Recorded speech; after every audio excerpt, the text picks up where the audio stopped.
This message comes from NPR sponsor Sony Pictures Classics presenting Wicked Little Letters, a new comedy starring Olivia Colman and Jessie Buckley based on an outrageously true scandal. Wicked Little Letters is now playing only in theaters. Hello, hello. I'm Brittany Luse, and you're listening to It's Been a Minute from NPR, a show about what's going on in culture and why it doesn't happen by accident.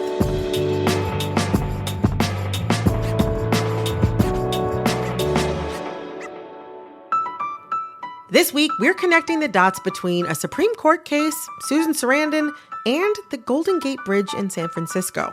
I know. How are all these things connected? Well, we're going to find out with NPR's senior arts reporter, Elizabeth Blair, and Sandhya Dirks, who covers race and identity for NPR. Elizabeth, Sandhya, welcome to It's Been a Minute. Hey, Brittany, thank you. Hi, Brittany. It's a pleasure to have you both here. Okay, so I know you both have a lot to say about what we're going to talk about, but let me just set the stage. So this week we saw two different scenes that show how America's relationship to protesting has been evolving. In San Francisco, Chicago, New York, and Seattle, pro-Palestinian protesters blocked traffic on highways and bridges. On the same day in Washington, D.C., the Supreme Court made it incredibly difficult to protest in a lot of the American South. Elizabeth, Sandhya, any other protest news I missed this week? Oh, boy. So what I've been watching protest-wise this week is massive protests at Columbia University where they've set up a tent city. I was just reading that employees at Google staged a sit-in and that some of them have been fired. Is that right? Yep. That happened too. Wow. There's protest news everywhere right now. We are in a moment of protest and in a moment of crisis around that protest. I mean, there's a lot to unpack here. But to kick things off, more broadly, a protest itself, at the most basic level, is a way to express disagreement with something going on. But I wonder, what do you both think a protest means to people in America? What are protests for? Sandhya, I'd love to hear from you on this first. So on the most existential level, and I've thought about this a lot because I've covered protests basically my entire career, I think protests on a really existential level are a way to express communal grief. They are a way for people to come together when something terrible has happened or when they feel a grave injustice has occurred. And we don't have a lot of spaces for communal grief in our culture, right? We often tend to experience grief as something very personal. That's really interesting. What do you think, Elizabeth? Well, I think Americans think it's critical to democracy to be able to take to the streets if you disagree with something. And as Sandhya said, show solidarity, find solidarity. But over time, I think we've seen a lot of people call protesters disruptive and disrespectful. Protests have turned violent. That's not actually new. That's a really good point. I don't know, at least for the people in my life, protest has been a way to assert a vision of the future that you all collectively want. But I also feel like I've seen a lot of what you've discussed, Elizabeth. I've seen a lot of responses from people, especially recently, where you see a lot of people who aren't participating in protest complaining about how protests themselves are some sort of inconvenience. I feel like I've heard that a lot recently. So they're also a place to try to utilize political power, often from groups that have not had historically political power, right? And let's also remember that America was founded on protest. Boston Tea Party. That's a notable protest. Yeah, little bit of a one. But, I do think that there is also this narrative. And this narrative is also nothing new about the inconvenience of the protests. I remember covering a protest, Black Lives Matter protest, where the Bay Bridge was also shut down. And the protesters had dressed up in their Sunday best, right? And they said that they were trying to emulate the protest on the Edmund Pettus Bridge. Right, in Selma in the 1960s, yeah. Bloody Sunday, right? And they said that they were doing that, and I put that quote on the air, and I got angry emails from listeners who said, how dare you compare them to what happened in the civil rights movement? They didn't inconvenience anyone in the civil rights movement, which is false historically, but also there's this sense that now people are inconveniencing people. For example, the protesters on the Bay Bridge, these protesters, now the San Francisco DA, she's trying to charge protesters who stop traffic with false imprisonment, basically saying that they falsely imprisoned the commuters who were on the bridge. That is an interesting application of the law. Very interesting application of the law.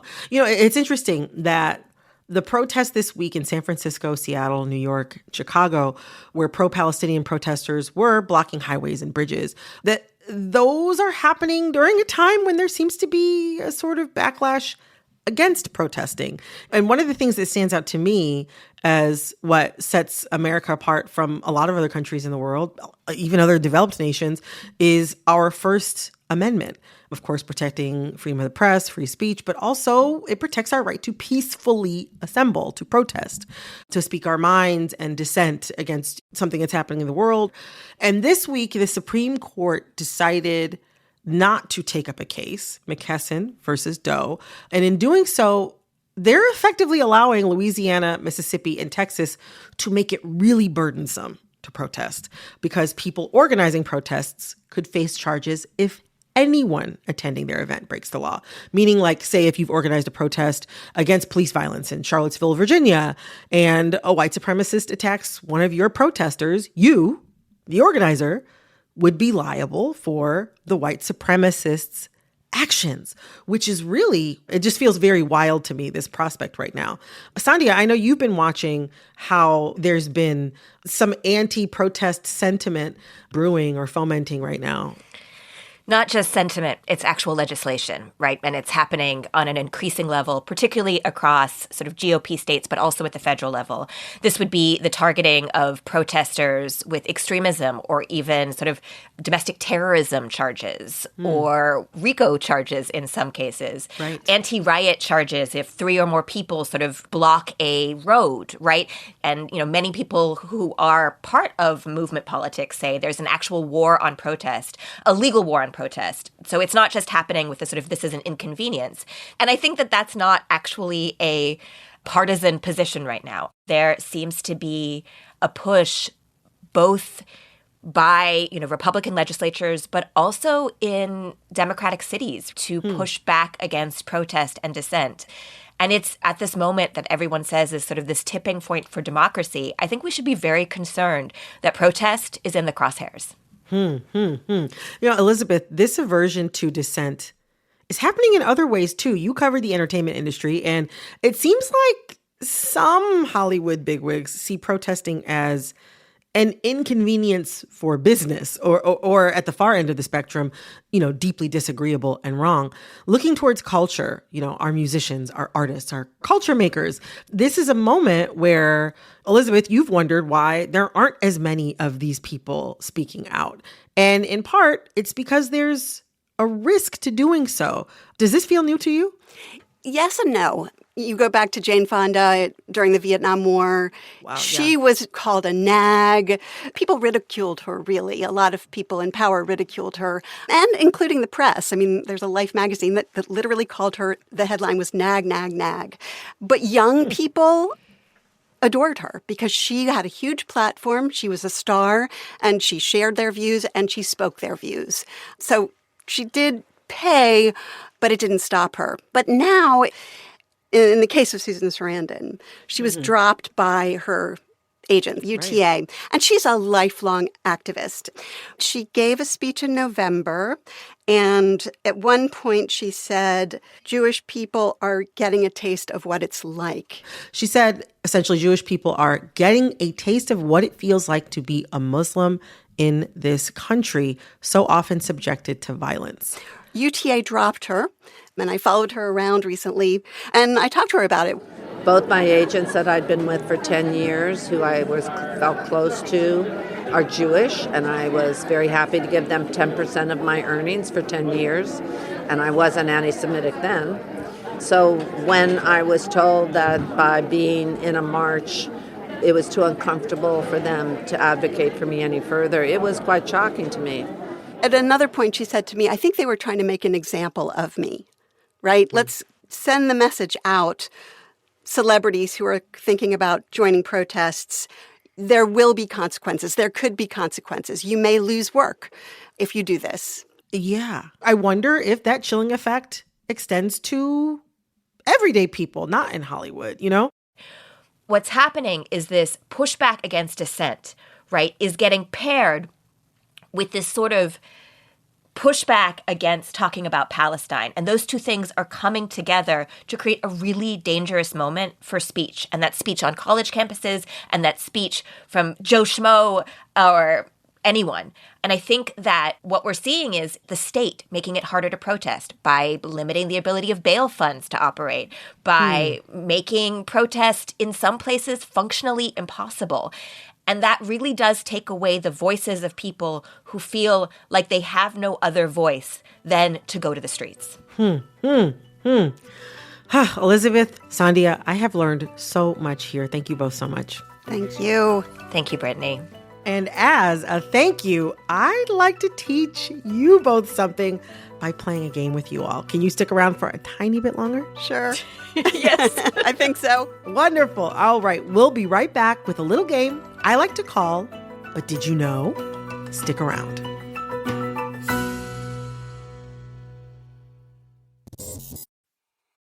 Support for this podcast and the following message come from Dignity Memorial. In life, you plan for many important things, like weddings, retirement, and your children's education. A celebration of life is really no different. Planning and paying for your celebration of life in advance protects your loved ones and gives you the peace of mind you deserve. It's truly one of the best gifts you can give your family. Dignity Memorial will help you take care of every detail with professionalism and compassion. For additional information, visit dignitymemorial.com.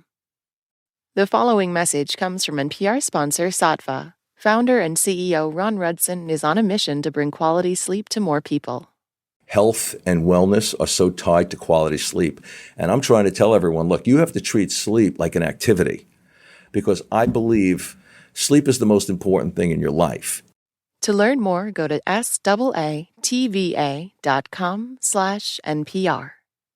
Support for NPR and the following message come from FX's The Veil, starring Elizabeth Moss. FX's The Veil is an international spy thriller that follows two women as they play a deadly game of truth and lies on the road from Istanbul to Paris and London. One woman has a secret, and the other has a mission to reveal it before thousands of lives are lost. FX's The Veil premieres April 30th, only on Hulu.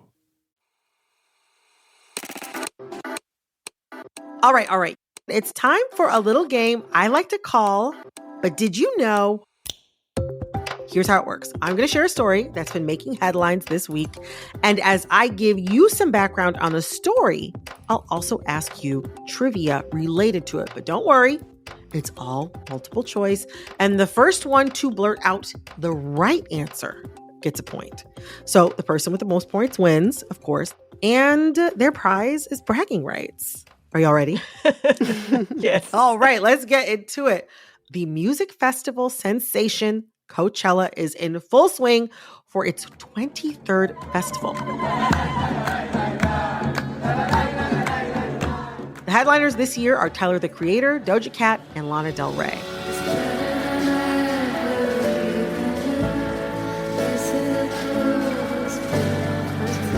Which makes this the first year that two women are at the top of the bill at the United States' biggest music festival. Since it began 23 years ago, what year did a woman first headline the festival?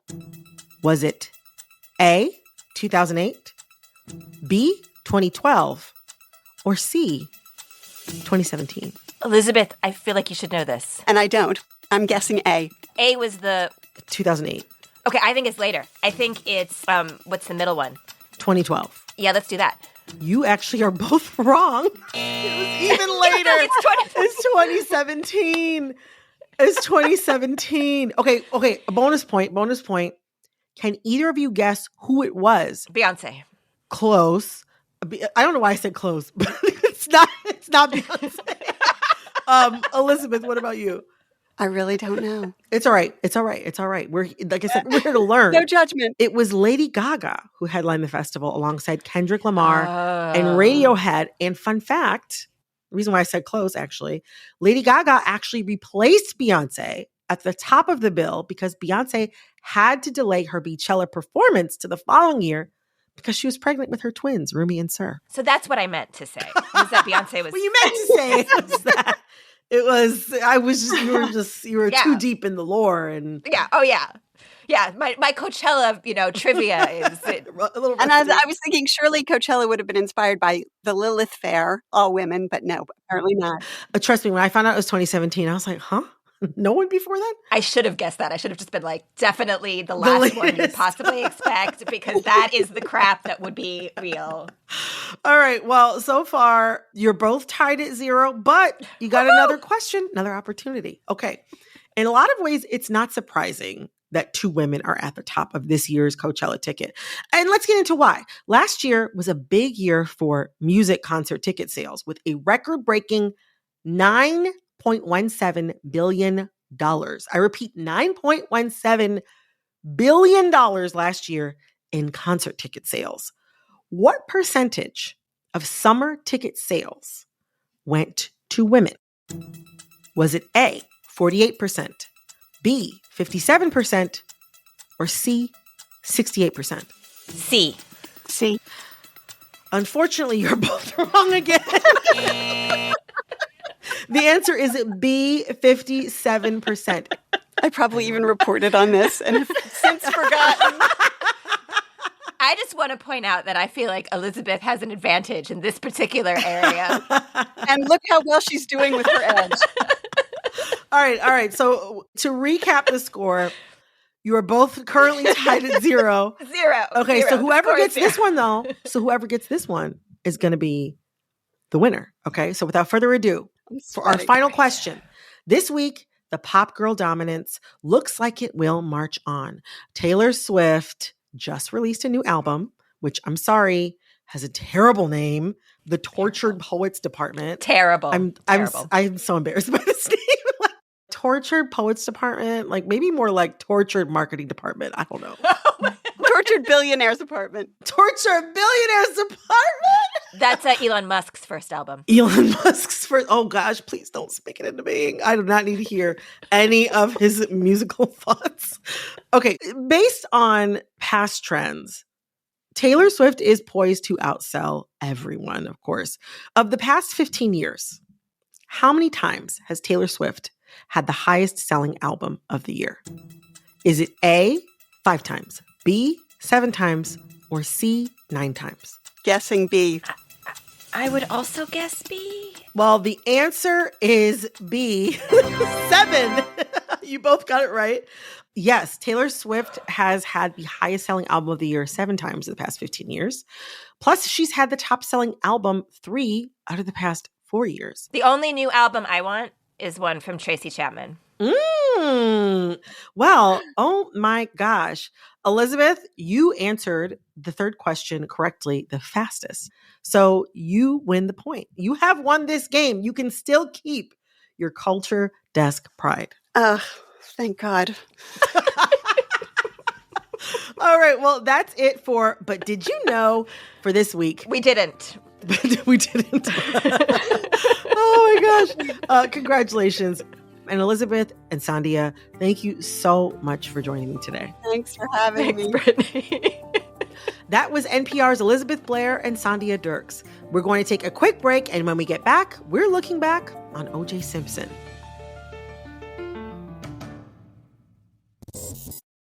This message comes from NPR sponsor Discover. Here's a familiar situation. You have a question about your credit card. You call the number for help and can't get a hold of anyone. If only you had a Discover card. With 24/7 U.S.-based live customer service from Discover, everyone has the option to talk to a real person anytime, day or night. Yep, you heard that right, a real person. Get the customer service you deserve with Discover. Limitations apply. See terms at discover.com/creditcard.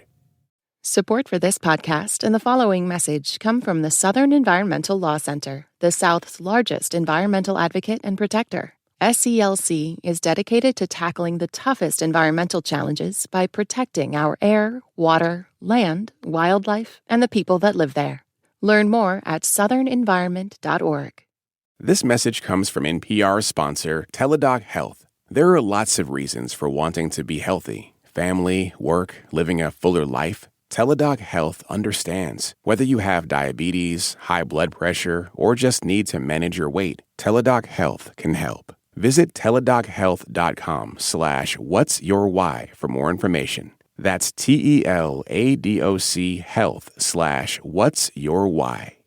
Support for NPR and the following message come from the American Cancer Society. Dr. Alpa Patel leads a team that researches cancer risk factors, and she shares how a new study aims to impact an underrepresented community.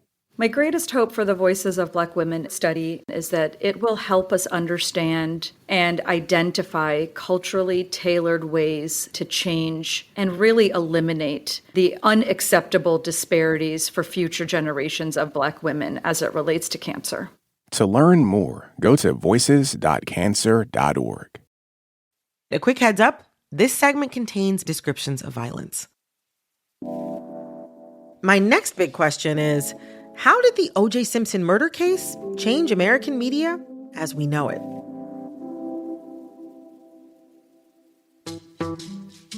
OJ Simpson passed away last week at the age of 76.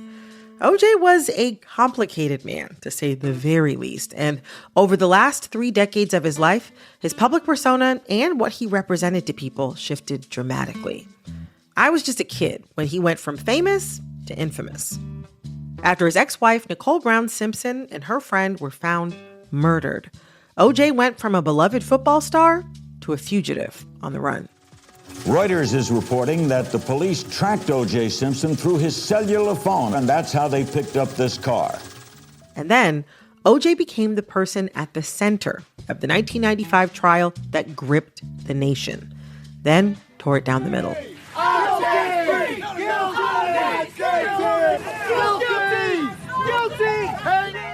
And while he changed in the eyes of some people from an affable athlete to suspected murderer, he also changed the culture around him. And he definitely changed the media in ways we're still grappling with now. Today, I have 2 guests who can lay all that out for us. NPR's Mandalit Barco, who was working as a reporter in LA during OJ's infamous police car chase and subsequent murder trial, and NPR TV critic Eric Deggans, who saw how OJ shifted television as we know it. Eric, Mandalit, welcome to It's Been a Minute. Thank you. Yeah, thanks for having us. Oh, my pleasure. Okay, let's get into it. We are talking about a bold-faced name today, OJ Simpson. He passed away last week, and he was a very complicated figure. How big of a deal was OJ in his prime? I've noticed that particularly with younger generations, they don't understand how beloved and how famous he was before the murder trial. He was a Heisman Trophy winner. He was in 5 Pro Bowls. And then he went from that to becoming a sports commentator and then also appearing in these Hollywood movies. He was known for his TV commercials where he'd be running through the airport. Go, OJ, for Hertz Rent-A-Car. I used to run through airports. Now I fly through them. With new Hertz #1 Express service. And he was in Naked Gun movies, and he took a lot of pratfalls, kind of slapstick. He seemed in on the joke, you know? So it was really shocking when this news of the double murder of his ex-wife and her friend happened. This double murder just didn't square with his affable image at the time. I tried to explain it to a younger person. You know, imagine if Tom Brady, at the height of his Super Bowl success, then went to star in Fast and Furious movies and then was accused of murdering Giselle. That is definitely a way to put it. But staying on the topic of OJ's mass appeal before the trial, in the 5-part documentary series from a few years ago, OJ Made in America, one thing they talked about was how he essentially transcended race as this, big celebrity football player. What did you think of that, Eric? In a weird way, I don't think he really transcended race, but I think what you learn from OJ Made in America is that he tried really hard. Like I saw somebody say, he kind of escaped race like he ran away from a tackle. He did not want to be identified as being black. And one of his classic quotes was, "I'm not black, I'm OJ. I'm OJ, yeah. When we talk about respectability politics, we talk about this idea that if you just are clean-cut enough, if you are wealthy enough, if you are well-liked enough, if you excel enough at sports or entertainment as a Black person, then you earn your way out of oppression. And white people see you as worthy of being equal with them. Just like Bill Cosby, he was at one point considered this apex of respectability politics. White America loved him. They almost viewed him as like a safe Black person. I mean, at a time when Olympians were given the Black Power salute in the Olympics, and people like Kareem Abdul-Jabbar, Muhammad Ali were risking their careers to speak for Black people. He was doing the opposite. We're here to talk about how OJ Simpson changed media. And the Bronco chase was, it was a real watershed moment. Mandalit, you were reporting on the scene. You were there. Can you describe what it was like? You just had to follow the helicopters and find where OJ was. And all these people were watching on TV. They ran out to the freeway. People have pulled over, many of them carrying signs reading things like "Save the Juice," "Go OJ." People are literally cheering him on. People didn't know what had happened, really. Right. It was like this circus-like atmosphere. Local TV in Los Angeles would follow car chases. You just didn't have a car chase that was involving someone that the rest of the country would care about. I was in a newsroom in New Jersey, and it was on TV in the newsroom. We were all watching it, transfixed. Yes, it was a huge moment. It was the car chase that maybe every other car chase would be measured against, like really demonstrating the power of all of us watching a car chase live. Anyway, there's a lot of our current understanding of modern media that springs from this whole situation, especially from this trial, which a major news outlet has referred to as the trial of the century. Mandalit, what was it like? Well, it was a huge media circus, and everybody in that courtroom became celebrities, too. They were like household names. They were satirized on Saturday Night Live. Oh, OJ, I love your house. Oh, thank you very much, juror number 6. There were his attorneys. Robert Kardashian was one of them, the father to the Kardashian family. And there was Simpson's flashy attorney, Johnny Cochran, and he brought a whole level of theatrics to the trial. He asked Simpson to try on the pair of gloves, like the ones that were found at the crime scene, and he tossed all these gems when he was doing his arguments. It makes no sense. It doesn't fit. If it doesn't fit, you must acquit. You know, celebrity trials are not new, but they were not broadcast in real time on television like that. Yeah. There were other live news events like the Oscars or the Watergate hearings in the 70s, way before this. But, you know, OJ Simpson's criminal trial was this high drama with huge ratings. And it wasn't just news, it was entertainment. Yeah, it was a fateful decision by Lance Ito, the judge, to televise the trial.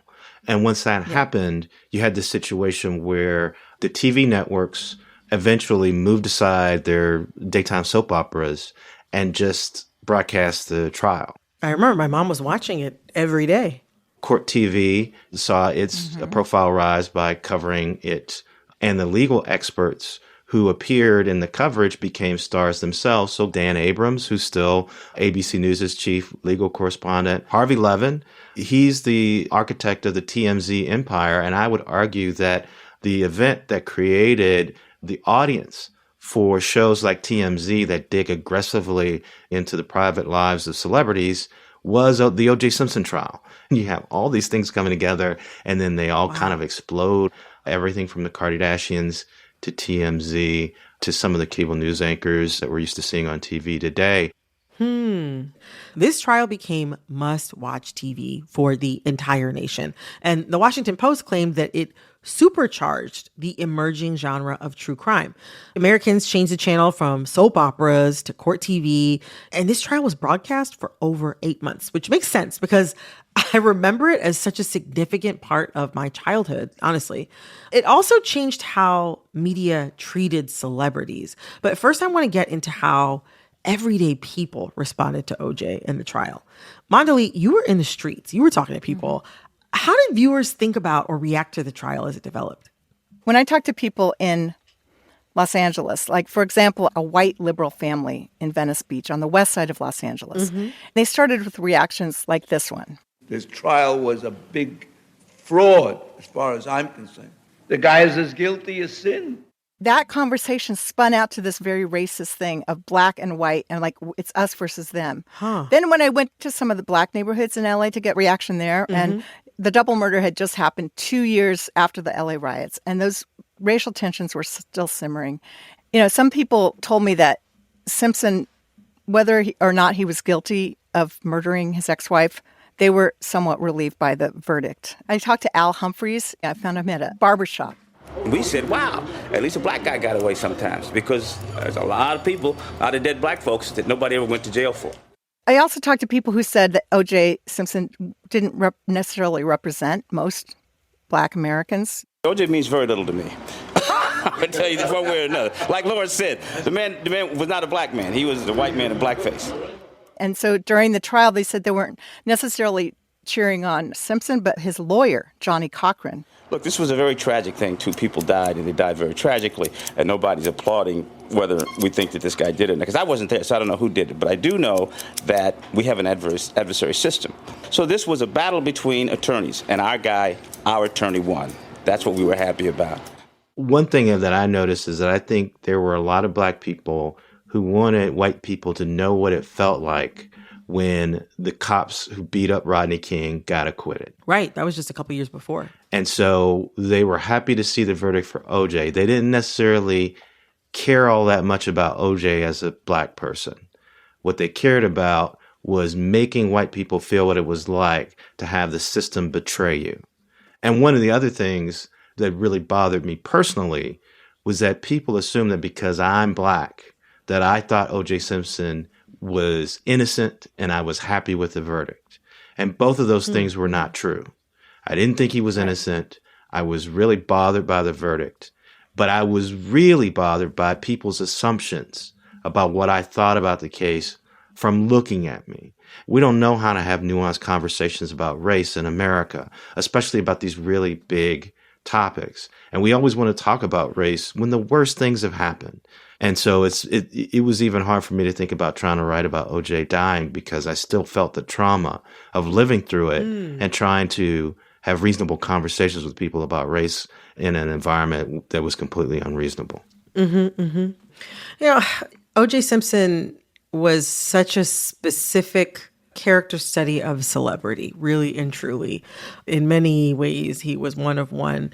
But I wonder, how did OJ Simpson shift our relationship, the public's relationship, to celebrity?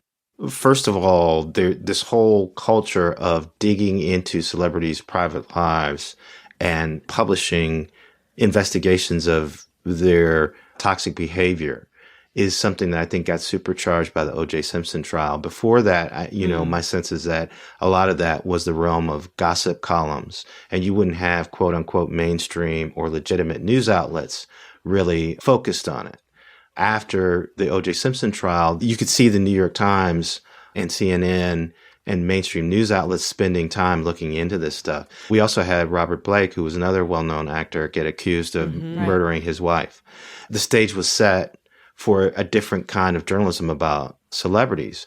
But the other thing to keep in mind is that at the end of all of this, he still had a level of fame that people responded to favorably, which is hard to imagine. When he got out of jail for the robbery charges, there's reporting that he wound up living in a mansion that was provided by a wealthy person who still supported him, let him use his Bentley, and he would walk into a bar in Las Vegas where he used to hang out, and people still wanted to take pictures with him and get autographs from him. People may be surprised to hear that other celebrities that are facing, tons of criminal counts, they may ask, why are people still supporting this person? OJ Simpson and his life story can give you a sense of how people still wound up supporting folks who have been revealed to be incredibly toxic, terrible people. Mandalit, Eric, thank you so much. Oh, thank you so much. Yeah, thank you. It was a pleasure. Thanks again to NPR culture correspondent Mandalit Barco and NPR TV critic Eric Deggans. You can find more of their work at npr.org.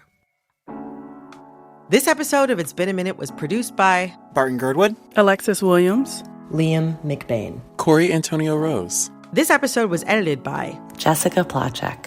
Engineering support came from Tiffany Vera Castro. Our executive producer is Verilyn Williams. Our VP of programming is Yolanda Sanguini. All right, that's all for this episode of It's Been a Minute from NPR. I'm Brittany Luse. Talk soon.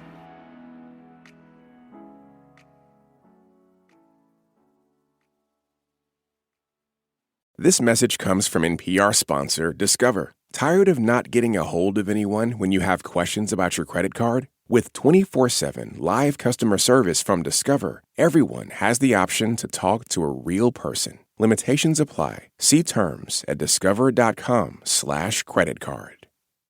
Support for NPR and the following message come from IXL Learning. IXL Learning uses advanced algorithms to give the right help to each kid no matter the age or personality. Get an exclusive 20% off IXL membership when you sign up today at IXL.com/NPR. It's a high-stakes election year, so it's not enough to just follow along. You need to understand what's happening so you are fully informed come November. Every weekday on the NPR Politics Podcast, our political reporters break down important stories and backstories from the campaign trail so you understand why it matters to you. Listen to the NPR Politics Podcast wherever you get your podcasts.